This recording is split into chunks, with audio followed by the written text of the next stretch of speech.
വിക്രമാദിത്യൻ്റെ കഥകൾ എല്ലാവരും കേട്ടിട്ടുണ്ടായിരിക്കണം. എന്നാൽ അദ്ദേഹത്തിൻ്റെ കഥ കേൾക്കുന്നതിന് മുമ്പ് നാം കേൾക്കേണ്ടുന്ന കഥ ഭോജരാജാവിൻ്റെ കഥയാണ്. ഭോജരാജാവ് വളരെ മഹാനായ ഒരു രാജാവായിരുന്നു.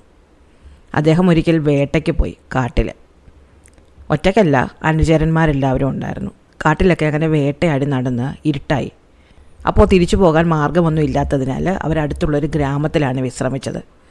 രാത്രിയായതിനാൽ എവിടെയാണ് തങ്ങൾ വിശ്രമിക്കാൻ കിടന്നത്, എന്താണ് ആ സ്ഥലത്തിൻ്റെ പ്രത്യേകത എന്നവർക്ക് മനസ്സിലായിരുന്നില്ല. പക്ഷെ നേരം വെളുത്തപ്പോഴാണ് കണ്ടത് അത് മനോഹരമായൊരു കരിമ്പിൻ തോട്ടമായിരുന്നു. ആ കരിമ്പിൻ തോട്ടത്തിൽ കുറച്ച് ഉയർന്ന ഒരു തറയുടെ മുകളിലൊരു കുടിലുണ്ടായിരുന്നു. ആ കുടിലിൽ ഒരു ബ്രാഹ്മണൻ വസിക്കുന്നുണ്ടായിരുന്നു. രാജാവിനെയും പരിവാരങ്ങളെയും കണ്ട ബ്രാഹ്മണൻ ആ കുടിലിൽ നിന്ന് ഇറങ്ങി വന്നിട്ട് അവിടെ നിന്നുകൊണ്ട് അവരെ വണങ്ങി. എന്നിട്ട് പറഞ്ഞു, നിങ്ങൾ ക്ഷീണിച്ച് വന്നിരിക്കുകയായിരിക്കുമല്ലോ, വേട്ടയാടി തളർന്നതല്ലേ, നിങ്ങൾക്ക് ആവശ്യമുള്ളത്രയും കരിമ്പ് വെട്ടി തിന്നോളൂ. പക്ഷേ കുറച്ച് നേരത്തിനകം ആ കുടിലിരുന്ന തറയിൽ നിന്ന് താഴേക്ക് ഇറങ്ങി വന്ന ബ്രാഹ്മണൻ്റെ സ്വഭാവം മാറി. ആര് പറഞ്ഞു ഈ കരിമ്പൊക്കെ വെട്ടിയെടുക്കാൻ എന്നായി അദ്ദേഹം. വഴക്കൊക്കെ പറഞ്ഞിട്ട് വീണ്ടും കുടിലേക്ക് കയറി അദ്ദേഹത്തിൻ്റെ സ്വഭാവം വീണ്ടും മാറി. അദ്ദേഹം വളരെ മധുരമായിട്ട് രാജാവിനോട് സംസാരിച്ചു. കൗതുകം തോന്നിയ രാജാവ് ആ ബ്രാഹ്മണനെ വീണ്ടും താഴേക്ക് വിളിച്ചു. തറയിൽ നിന്ന് താഴെ ഇറങ്ങിയ ബ്രാഹ്മണൻ്റെ സ്വഭാവം വീണ്ടും മാറി.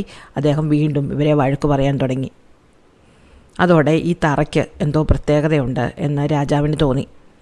അദ്ദേഹം ആ സ്ഥലം മുഴുവൻ വിലയ്ക്ക് വാങ്ങി. എന്നിട്ട് തൻ്റെ സേവകന്മാരോട് അവിടെ കുഴിച്ചു നോക്കാൻ ആവശ്യപ്പെട്ടു.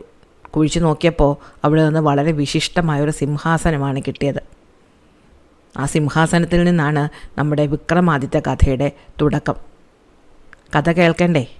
ലിങ്ക് താഴെ കൊടുത്തിട്ടുണ്ട്.